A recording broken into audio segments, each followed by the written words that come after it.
안녕하세요. 저는 개구쟁이 쌍둥이 딸들 키우며 우당탕탕 정신없이 살고 있는 40대 여성입니다.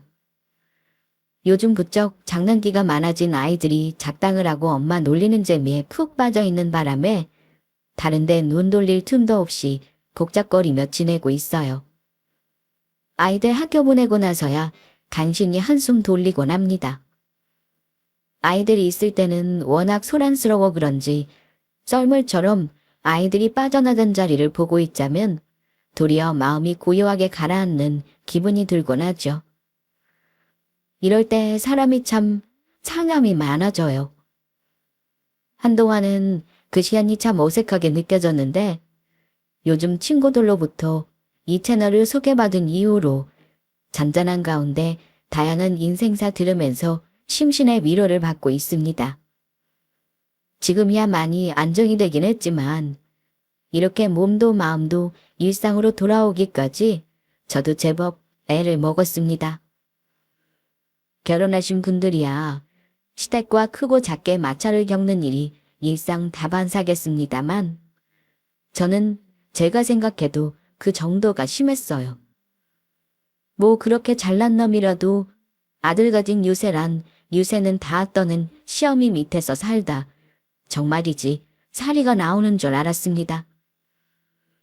너 지금 너 혼자서 잘 먹고 잘 살겠다는 거야? 내 집에 시집 왔으면 우리 식구지. 식구들 다 내팽개치고 네 입 하나 채우면 그만이다 이 말이야.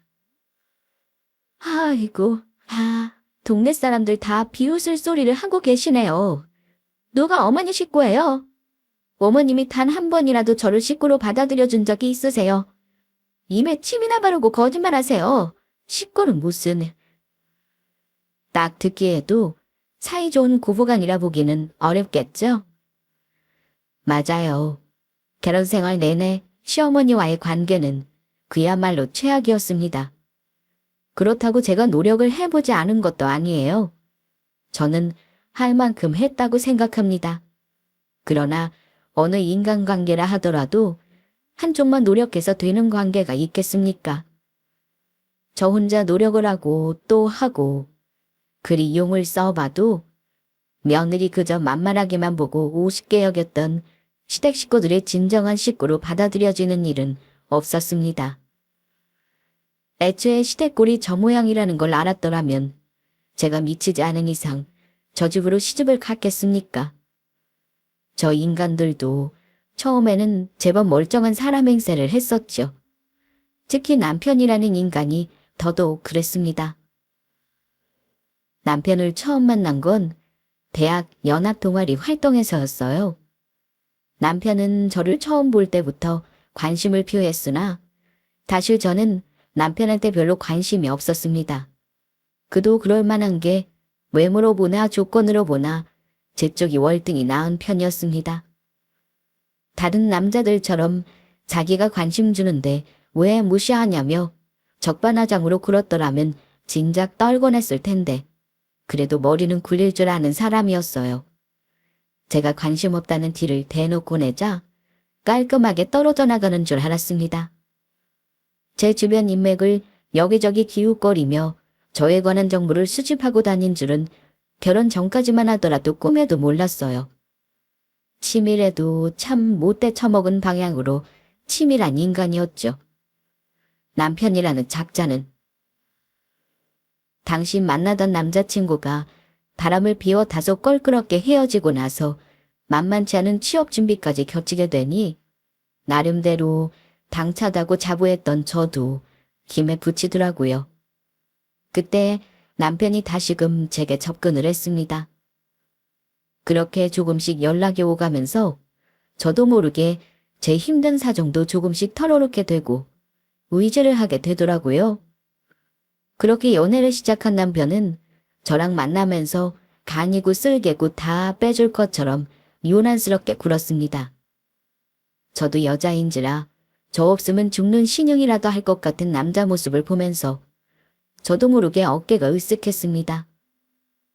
저렇게 나 좋아서 어쩔 줄 모르는 사람이라면 결혼해서 살아도 안에 속 안 썩이고 평생 저 배신할 일이 없을 사람일 거라고 생각했습니다. 결혼할 남자라고 남편을 집으로 데려갔을 때 부모님 반응이 썩 좋지는 않았습니다. 출신 학교로 보나 집안으로 보나 다니는 직장으로 보나 뭘 봐도 객관적으로 제가 아까웠으니 왜 안 그러셨겠어요.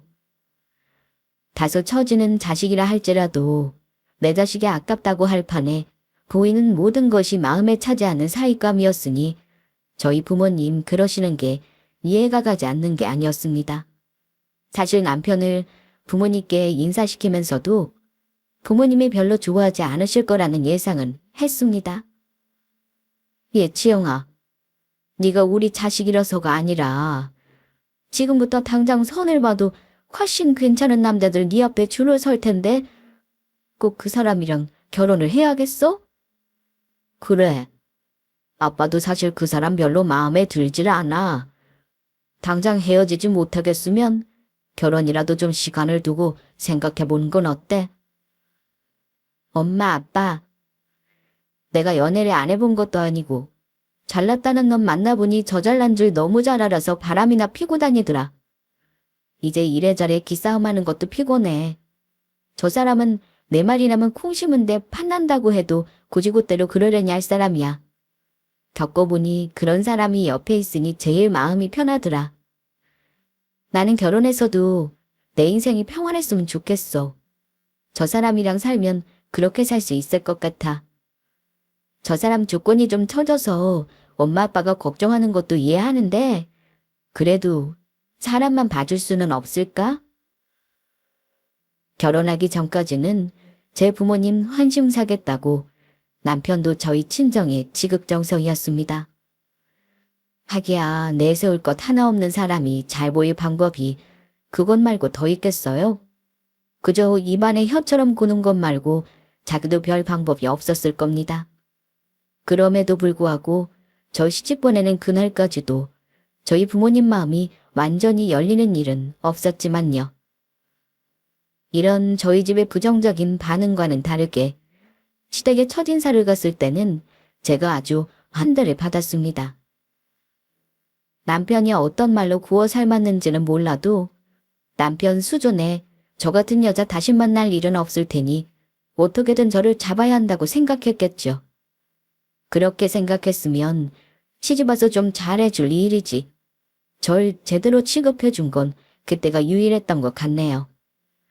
어찌되었든 그날만큼은 온 시댁 식구들에게 마치 귀한 사위 마냥 백년 손님 대접을 받은 저였습니다. 우리 태고가 연애하고 아주 넋을 놓고 다니길래 얼마나 대단한 아가씨를 만나나 했더니 아가씨가 너무 참하네. 우리 아들이 왜 그렇게 빠졌는지 알겠어? 앞으로 결혼하면 정말 딸처럼 엄마처럼 잘 지내봐요 우리. 저희 집이랑은 너무 다른 환대받는 분위기에 정신이 하나도 없었습니다. 한편으로는 나는 시댁에 와서 이리 대접을 받는데 남편은 우리 집에서 늘 미적지근한 반응만 얻었다는 생각이 들자 남편에게 미안한 마음이 들었습니다. 저도 모르게 남편과 시댁 눈치를 보게 되더라고요. 저 사람도 이 집에서는 귀하디귀한 자식일 텐데 그런 자식 예비처가 있어 눈칫밥 먹는 걸 알게 되신다면 지금처럼 나를 반겨주실까 하는 생각을 하니 목구멍에 넘어가는 밥이 까실하게 느껴졌습니다. 예비 며느리 온다고 밥상은 얼마나 상다리 휘도록 휘황찬란하게 차려주셨는지 감사하다 못해 송구스러울 지경이었습니다. 그러는 와중에도 마지막까지 제 마음을 돌려보려고 하시는 친정 부모님이셨으나 결국 부모님께서 고집스런 딸 자식을 이기지 못하고 마지못해 져주셨습니다. 지영아, 엄마가 미안해. 우리 딸 좋은 일 앞두고 웃게만 해줘야 했는데 엄마 때문에 많이 속상했지? 앞으로는 강서방한테도 잘할게. 우리 딸 그만 화 풀어. 그래, 너 걱정한다는 이유로 정작 네 마음 헤아리지 못해서 아빠도 미안해. 언제 강서방 한번 집으로 데려와 봐. 친정 부모님이 무슨 심정으로 그런 말씀을 하셨을지도 모르고 마냥 철없는 딸 자식은 한 곱이 넘겼다 싶어 그저 기쁘기만 했습니다. 그게 불행으로 뛰어드는 일인 줄도 모르고 말입니다. 결혼식 날 저는 제가 세상에서 가장 행복한 신부라고 생각했습니다. 남편은 여전히 제 말이 세상의 진리라고 된영 굴었고 시댁에서는 귀한 손님 모시듯 저를 대했습니다. 아직 표정에서 아쉬움을 아주 걷어내지를 못하셨지만 친정 부모님 역시 남편에게 마음을 열어주시겠다는 약속까지 해주셨으니 앞으로 펼쳐질 제 결혼 생활에 걱정거리라고는 티끌만큼도 없을 줄 알았습니다. 그 믿음이 깨지는데 된 시간은 채 일주일도 되지 않았습니다. 신혼여행 다녀오고 저희 집에 잠깐 들렀다가 곧장 시댁으로 인사를 갔습니다. 시댁 문턱을 들어서는 순간부터 왠지 모르게 집안 분위기가 예전과는 다르게 냉랭하게 느껴졌지만 괜한 생각이라 고개를 휘저으며 시부모님께 인사부터 제대로 드렸습니다. 그랬더니 대뜸 시어머니 입에서 튀어나오는 말이 바로 이거였어요. 그래도 이제 시집 와서 이 집 식구가 됐으면 당연히 여기부터 들리는 게 순서 아니니? 벌써부터 친정 먼저 챙기는 거 그게 좀 그렇구나. 저를 딸처럼 생각하시겠다며 간드러지던 시어머니 목소리는 언제 그랬냐는 듯이 싸늘하고 고압적이기 짝이 없었습니다. 생각지도 못한 말에 이게 무슨 말인가 싶어 제가 대꾸할 말조차 곧장 찾지 못하고 어버버하고 있자 옆에 앉아있던 남편이라는 놈이 대뜸 이러는 겁니다. 아이 엄마도 참 이제가 시집 왔으니 뭘 몰라서 그러는 거지 뭐. 얘 지영이도 우리 집 식구인데 앞으로는 달라지겠지. 그렇지 지영아? 모자가 쌍으로 지금 무슨 소리를 하나 싶었습니다.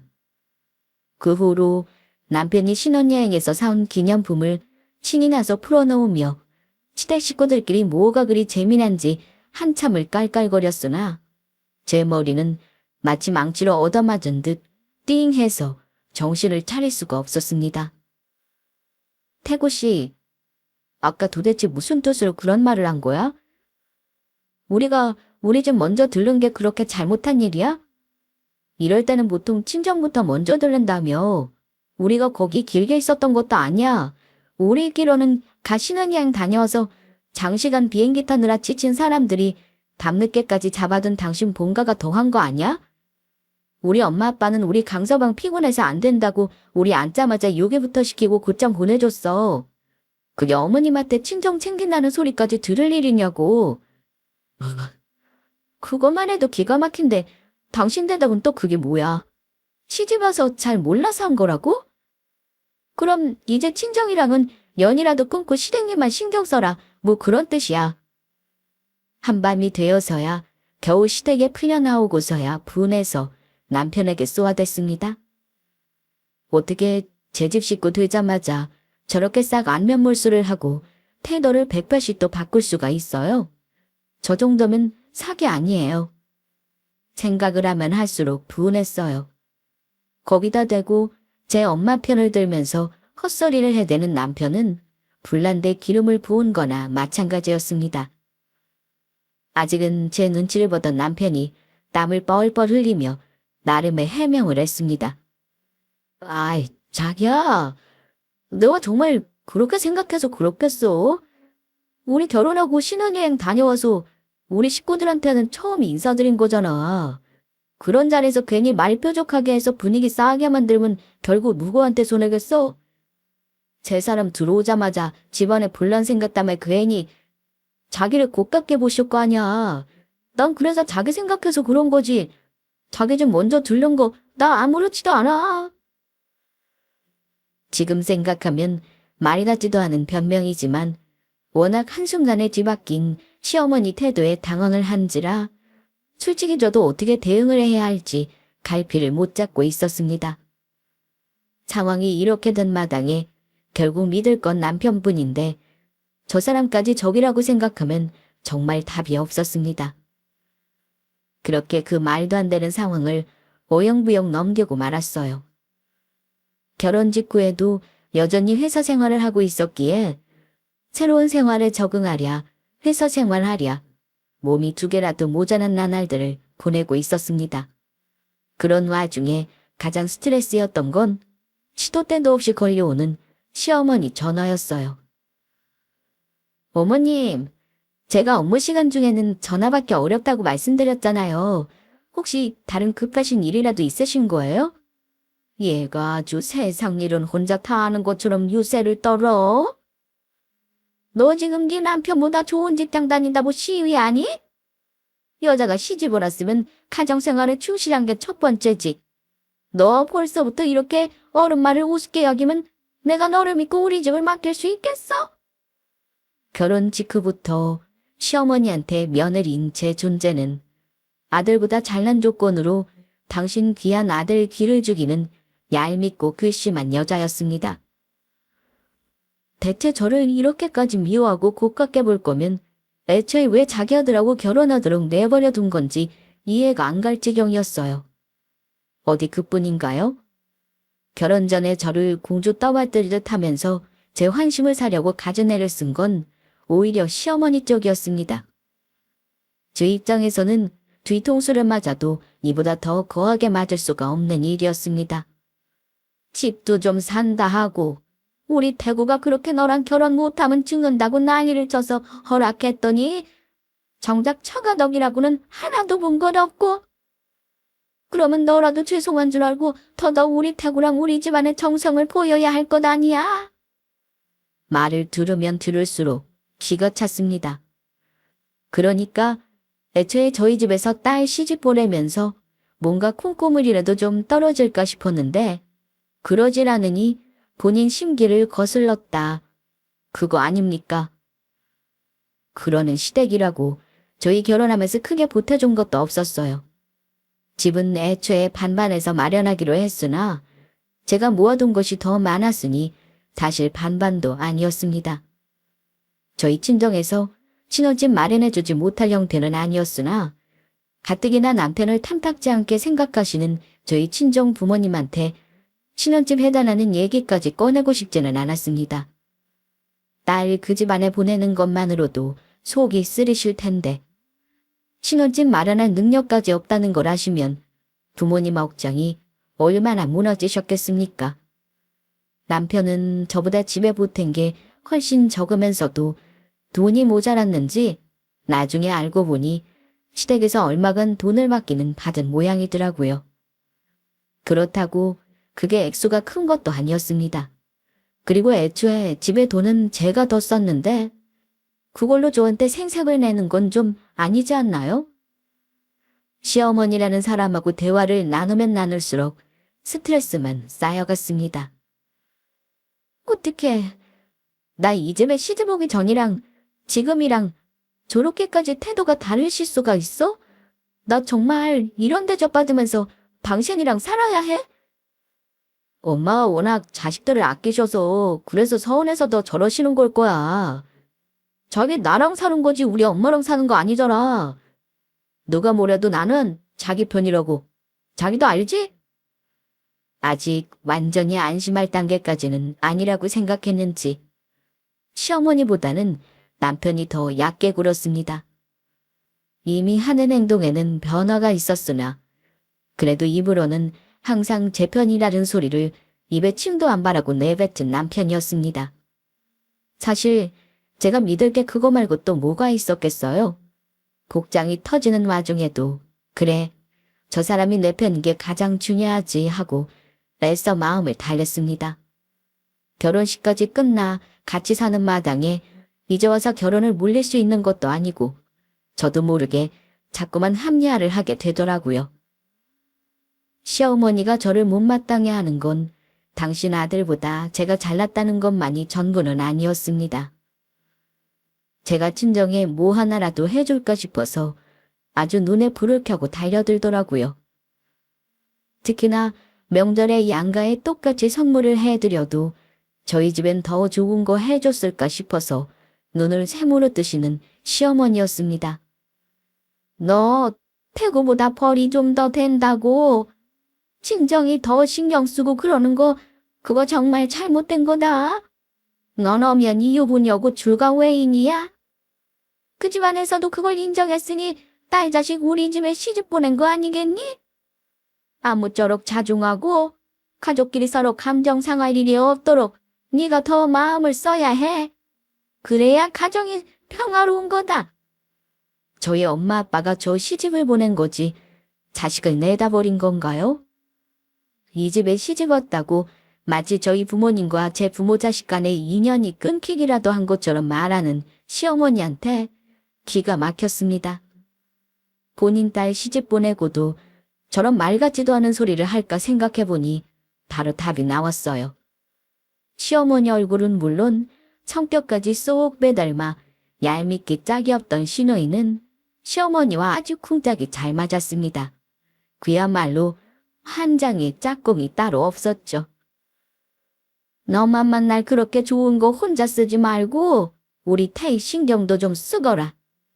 비슷한 나이 시누이 있으면 말을 안 해도 마음이 쓰이는 게 당연한 일일 텐데 어떻게 이렇게 무심해? 아이, 엄마 또 괜히 그런다. 언니 신경 쓸 거 하나도 없어요. 나 그런 거 바라고 그런 사람 아니야. 제가 쓰는 명품 화장품에 눈독 들이면서 꼬치꼬치 캐물은 지 얼마나 됐다고. 시어머니 옆에서 바람 넣은 줄 제가 모를 거라고 생각하는 게 더 우스운 일이었습니다. 사람을 호구로 봐도 유분수지. 제가 쓰는 물건 하나하나 탐견해가며 욕심이 번들거리는 눈을 뗄 줄 모르는데 욕심 많은 것도 꼭 제 어미를 닮았다 싶었어요. 언니 고생이 많네요. 저기 육전 다 떨어졌더라. 육전은 금방 보채 맛있잖아. 조금만 고생해야 했니? 쟤는 손이 왜 저리 느리다니. 이래서 집에서 딸 자식 공부만 시켜서 될 일이 아니라니까. 그러는 제 딸년 손에 물 한 방울 안 묻히고 육전만 처먹고 있는 꼴 그대로 두고 저만 죽어라고 부려먹는 시어머니였습니다. 그때 제 뱃속에 우리 딸 쌍둥이가 벌써 5개월이 다 되어가고 있었어요. 아이가 둘이라 그런지 아직 5개월을 채우지 않았는데도 배가 제법 많이 나와 있었습니다. 점점 호흡도 가빠져 오고 있었는데 몇 시간을 불 앞에 서 있자니 정말 죽을 맛이었어요. 임신한 마누라가 이 고생을 하고 있는데도 거실에서 좋다고 술이나 처먹고 있는 남편 놈을 지집개로 쥐어 패고 싶었습니다. 당신 식구들이 임신한 마누라 그렇게 잡돌이를 하는데 술이 넘어가? 나 같으면 애들 잘못될까 걱정돼서라도 그러고 있질 못하겠다. 내가 지금 남의 자식 가졌어. 당신은 아빠 아니야? 결혼 전만 하더라도 나한테 뭐든 다 해줄 것까지 굴더니 이제 결혼했으니 볼장 다 봤다는 거야 뭐야. 내가 그동안 당신 식구들한테 좀 잘했어? 우리 집에 뭐라도 더 해줄까 싶어 쌍신 지켜는 당신 어머니 때문에 우리 엄마한테는 좋은 거 하나 제대로 못 해드리면서 어머님한테는 달마다 선물이다 뭐다 하며 좀 갖다 바쳤어? 아가씨한테는 또 어떻게 했는데? 내 물건 하나 편히 못 사고 뭐 하나 살 때마다 아가씨 것까지 사다 바치면 눈치를 다 보게 만들고 내가 무슨 당신 식구들한테 빚이라도 졌어? 그거 뻔히 알면서 남일이라는 듯이 구는 당신은 또 어떻고? 결국 폭발해서 그동안의 불만을 쏟아내는 저를 보는 남편의 눈빛이 점점 짜증스러워졌습니다. 그럼 나보고 뭘 어떡하라고. 경물생심이라고. 사람이 좋은 거 보면 욕심 좀 날 수도 있지. 그거 싫으면 당신이 처신을 좀 잘했으면 중간에 나까지 껴서 이렇게 피곤할 일 겪지 않아도 되잖아. 태희도 그래. 자기랑 몇 살 차이도 안 나는 새언니가 자기는 가져보지도 못한 온갖 좋은 거 다 쓰는 거 보면서 어떻게 아무 생각도 안 들겠어? 그거 보면서 당신은 안타깝지도 않아?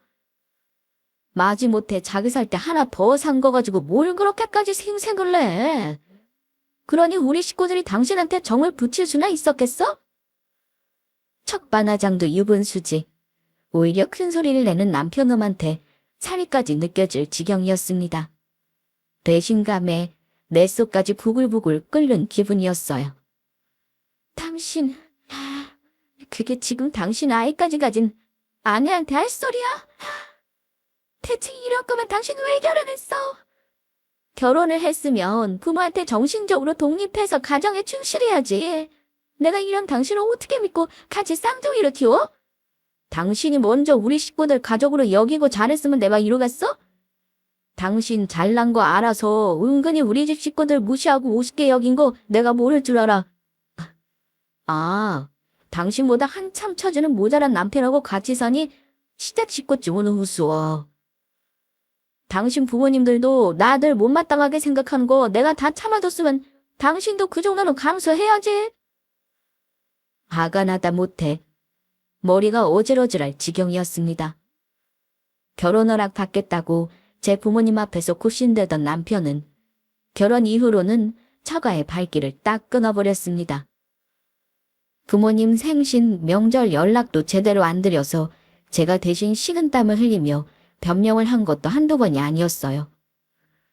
결혼 허락을 받아냈으니 볼 일은 다 봤다는 듯이 마치 저희 친정 부모님을 없는 사람 취급하던 게 바로 저 남편이라는 놈이었습니다. 그럼에도 저는 제 할 바 하겠다고 시댁의 화수원 마냥 퍼다바치고 있었던 거죠. 호구도 이런 호구가 따로 없었습니다. 저게 저놈의 본성이었던 거예요. 속아도 이렇게 속을 수가 있는 건가. 억울해서 돌아버릴 지경이었습니다.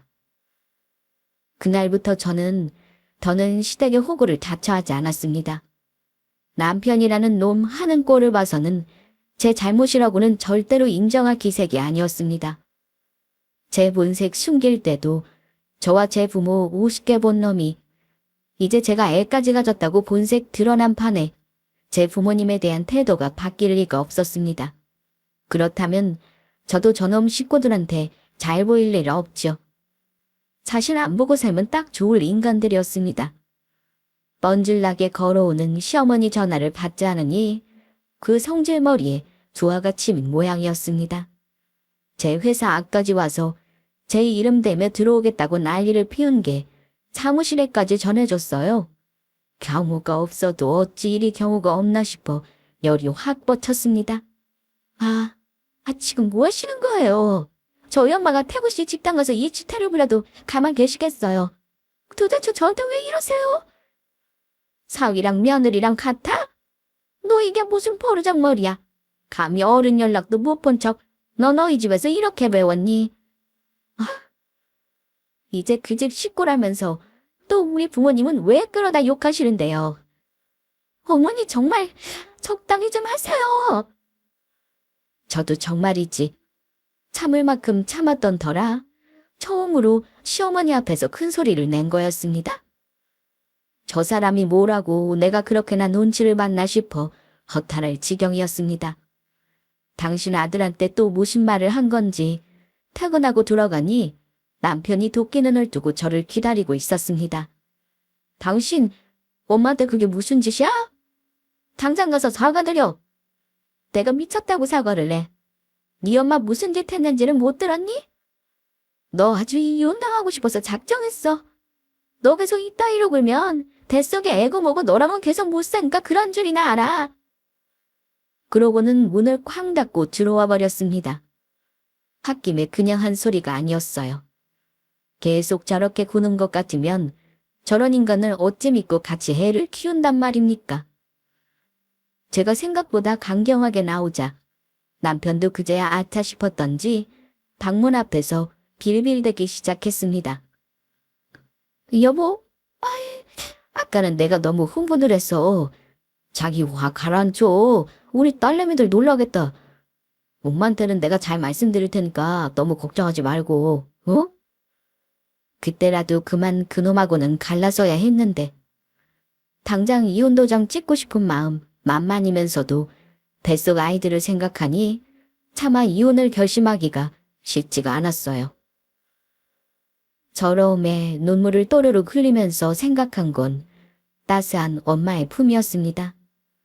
하지만 아이까지 품은 딸이 남편과 시댁에서 이런 대접을 받고 있는 줄 알면 무너져 버릴 엄마를 생각하니 차마 친정으로 달려갈 수조차 없었습니다.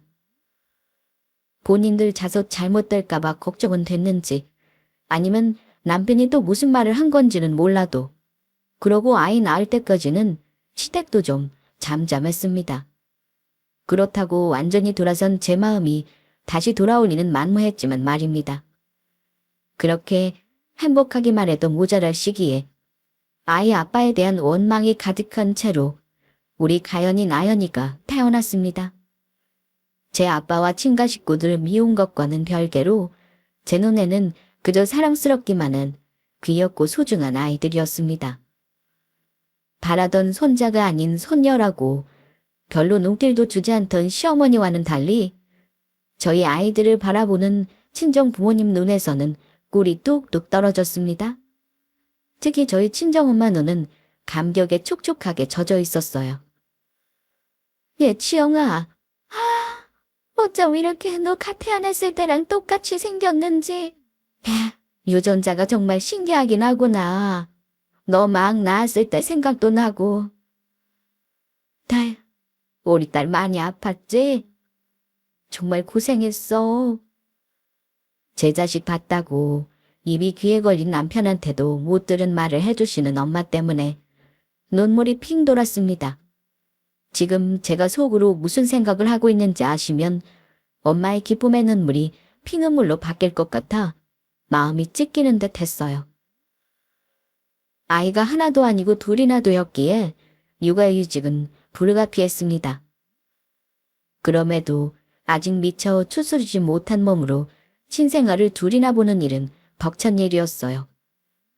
혼자서 애 둘 본다고 아등바등하는 딸 자식을 위해 매일같이 친정엄마가 아이들 같이 봐주러 와주셨습니다. 엄마 허리가 안 좋으면서 오지 말라니까. 아휴, 엄마 아무렇지도 않아. 그래도 너 혼자보다야 둘이 있는 게 낫지 않겠어? 낫다 뿐이겠어요. 저한테는 친정엄마는 구세주나 다름없었습니다. 남편이야 일한다는 핑계로 늘 늦게 들어와서 잠깐 애들 얼굴 보고 좋아하는 것 말고는 거의 육아에 참여를 안 한다고 봐야 했어요. 어차피 도움 안 되는 인간이니 모른 척 했으나 일이 없는데도 야근 핑계를 댄다는 걸 진작 눈치채고 있었습니다. 시댁이야 더 말할 것도 없었죠.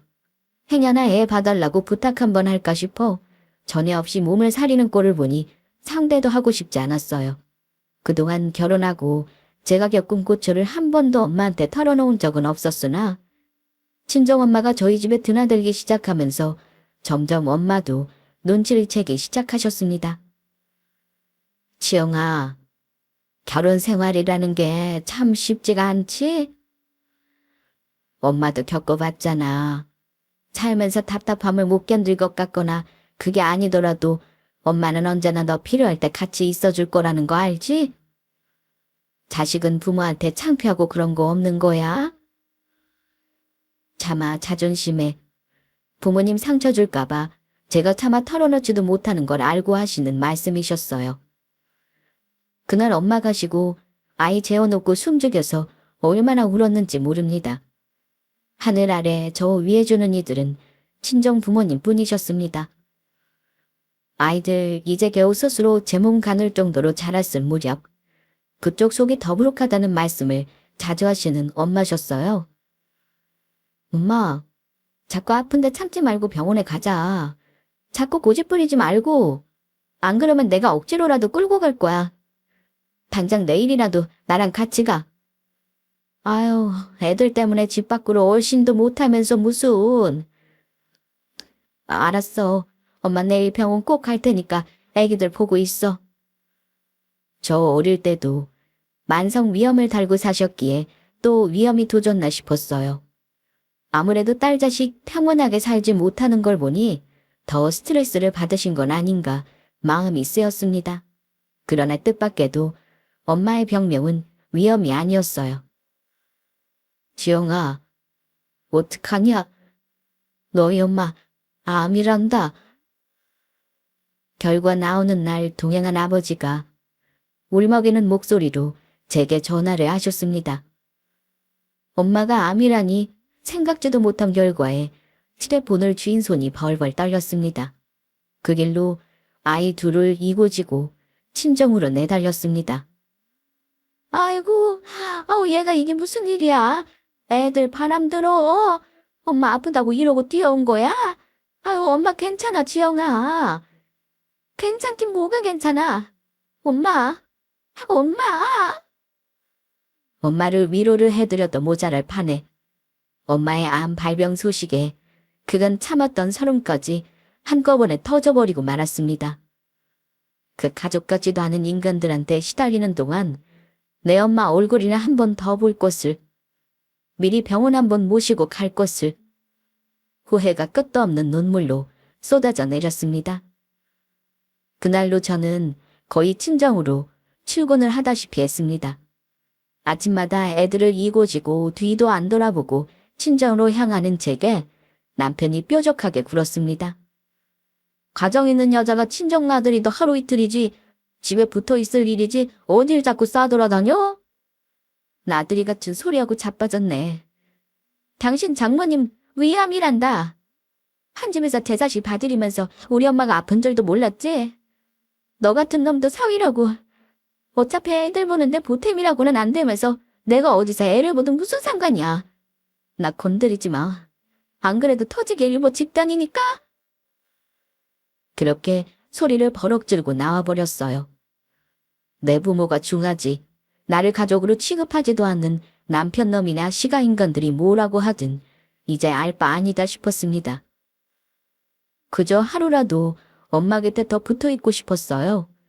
그동안 일하며 차곡차곡 모아둔 월급으로 결혼 이후 챙기지 못한 것까지 모조리 쏟아서 엄마를 챙겼습니다. 시댁 눈치 본다고 쓴 것까지 죄다 빼앗아다 우리 엄마 갖다 드리고 싶은 심정이었어요. 아휴, 나한테 쓸 거 있으면 네 새끼들한테나 써. 사부인 성미가 보통이 아닌 것 같은데 괜히 책 잡힐 일 하지 말고. 그동안 나한테 받아먹은 게 얼만데 나한테 뭐라고 해? 하나도 안 무서우니까 엄마 괜한 신경 쓰지 마. 아니나 다를까. 제가 매일같이 친정에 간다는 소식을 전해 들은 시어머니가 그 꼴을 가만히 두고 볼 리가 없었습니다. 너 지금 돈 한 푼 안 벌면서 내 아들이 뼈 빠지게 벌어다 준 돈 다 어디다 갖다 쓰는 거야? 너 네 부모만 중하고 네 남편은 아무렇지도 않니? 내가 그렇게 가정에 충실하라고 가르쳤건만. 저희 엄마 아프시단 얘기도 분명 들으셨을 텐데 괜찮냐는 말 한마디 없으시네요? 며느리나 사돈을 어찌 생각하시는지 잘 알겠습니다. 돈은 그 사람보다 제가 더 모았어요. 아드님 뼈 빠지게 번 돈 한 푼도 저희 친정에 갖다 준 적 없으니 용건 없으시면 이만 끊겠습니다. 뭐라고 욕을 하든 말든 끊어버렸어요. 경호가 없어도 저 정도면 지능 문제가 아닐까 싶을 정도였습니다. 생판 남도 저러지는 않을 텐데 저희 친정에 대한 자격지심으로 그만 돌아버린 건 아닌가 싶었습니다. 매일같이 엄마 얼굴 보러 다니며 정성을 쏟았으나 엄마 상태는 나날이 나빠졌습니다. 여러 번의 항암 치료를 거치며 이미 다 달아나버린 머리카락을 대신해 잠도 줄여가며 직접 든 뜨개 모자를 씌워드리던 날 눈이 불어 터지도록 울었습니다. 때까지 부정하고 싶었으나 엄마와 함께하는 마지막 날이 가까워지고 있다는 것을 알 수 있었어요. 지영아, 엄마로서, 아내로서, 며느리로서 무엇 하나 쉽게 결정하기 힘들 거라는 거 알지만 언제가 되었든 가장 중요한 건 네 행복이라는 걸 잊지 않았으면 좋겠다. 그거 절대로 이기적인 거 아니야. 엄마가 행복해야 아이들도 행복한 거야. 알았지? 의식이 남아있을 때 엄마가 제게 마지막으로 해주신 말씀이에요. 행복하지 못한 딸 자식을 두고 가는 엄마 마음이 어떠셨을지를 생각하면 가슴이 천갈래 만갈래로 찢어지는 듯 했습니다. 그렇게 저희 가족은 눈물로 엄마를 떠나보냈습니다. 엄마 빈소가 차려진 지 벌써 반나절이 지났는데도 남편이라는 놈은 코빼기도 비추지를 않았습니다. 남편도 안 나타난 마당에 시댁 식구들이 나타나니가 만무했죠. 아무리 그간 사이가 냉랭했다 하더라도 같이 자식 낳고 사는 사이였습니다. 엄마 아프다는 걸 뻔히 알면서도 지나가는 말처럼 의무적으로 장모님 괜찮냐고 몇 번 물은 것을 제외하고는 제대로 친정에 한번 들르지도 않은 놈이었어요. 하물며 아픈 사부인 걱정은커녕 며느리가 친정에 뭐 하나라도 갖다 바칠까 싶어서 눈에 불을 켠 시험이라고 문병 한 번을 왔겠습니까? 다른 시가 인간들도 별반 다르지 않았어요. 어쩌면 저렇게 하나같이 사람으로 태어나 사람돌이 할 줄 모르는 인간들인지 분해서 치가 떨렸습니다. 오죽하면 그동안 부처님 가운데 토막처럼 묵묵히 사돈 흉 한 번 보시질 않으시던 아버지께서도 화를 참지 못하셨습니다. 정말이지 해도 너무한다. 사돈이 세상을 떠났는데 어떻게 사위고 사돈이고 장례식장에 콧배기도 비추지를 않을 수가 있어? 아무리 처음에 우리가 서운하게 했다고 해도 제 아내 어머니인데? 결혼으로 우리 딴에는 잘 지내보겠다고 철마다 보양식에 용돈에 사위라고 챙겨준 게 얼마인데 우리한테 소홀해도 너한테만 잘하면 그만이라 서운한 마음 달래고 또 달랬는데? 그런데도 내 딸 마음고생 시킨 것도 모자라 내 아내 마지막 가는 길까지 이렇게 홀대를 내? 울분에 찬 아버지 말씀을 듣는데 저도 더는 가만히 있질 못하겠더라고요. 자리를 박차고 나가 당장 남편이라는 놈한테 전화를 걸었습니다. 너 지금 어디서 뭘 하는 거야? 네가 그러고도 사람 새끼야? 너 정말 나랑 갈라서자 이거야. 설사 갈라쟁이로 한 부부라도 부모 장례식에는 오겠다. 니는 뭐가 그리 잘나서 이리 비싸게 울어? 어? 아이 참, 나라고 돈이 몰라서 그래. 태희 결혼 얼마 남지도 않았는데 부정하게 무슨 장례식을 가냐고. 엄마가 저리 성하신데 그럼 어떡해? 너 지금 그건 말이라고 해. 너 진짜 등신이야?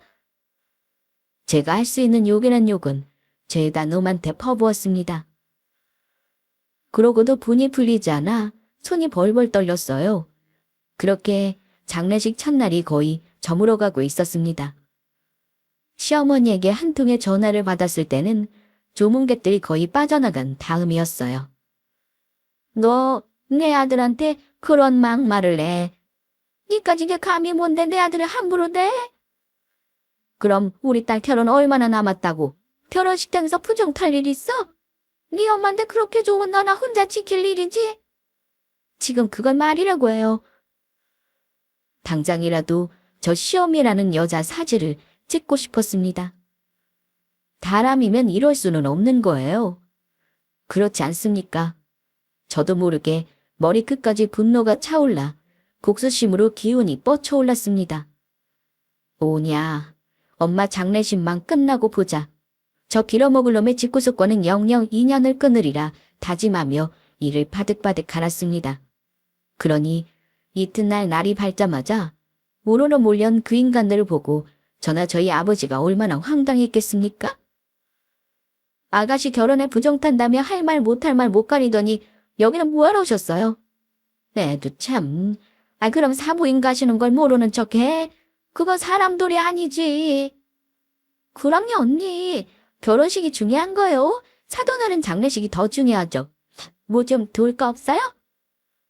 제 올케 부엌대기 부리듯 할 때도 살살 약 올라가며 처먹을 줄이나 알던 인간이 웬일로 이를 찾아 움직였습니다. 그 뒤로 남편놈이 쭈뼛대며 다가왔어요. 여보, 많이 서운했지? 내가 미안해. 지금이라도 뭐든 할 테니까 시켜만 줘. 상복부터 입을까? 어딜 감히 가족 행세를 하려 듭니까? 상복이라니 어림도 없는 소리였습니다. 저기 가서 조문객분들한테 육개장이나 날라. 우리 엄마 마지막 지켜주겠다고 와주신 귀한 손님들이니까 따뜻하게. 알았어? 저 인간들이 절대로 속셈 없이 여기까지 행차했을 리가 없었습니다. 저 시커먼 속내에 또 어떤 더러운 계산이 있을 줄 알고 저것들 하는 짓을 굳이 곧대로 믿겠어요? 그러기엔 제가 당한 게 너무 많았습니다. 아, 엄마, 힘들어 죽겠어. 무슨 인간들이 이렇게 끝도 없이 와. 쉿, 니 조심해 이거 사. 니 세연이 앞으로 돌아올 유산이 한두 푼이 아니라는데 이럴 때 바짝 땡겨야 할 거 아니야? 그러면 그렇죠. 매 눈으로 저것들 하는 양을 안 보는 척 지켜보던 제게 그 속내를 훤히 들키고 말았습니다.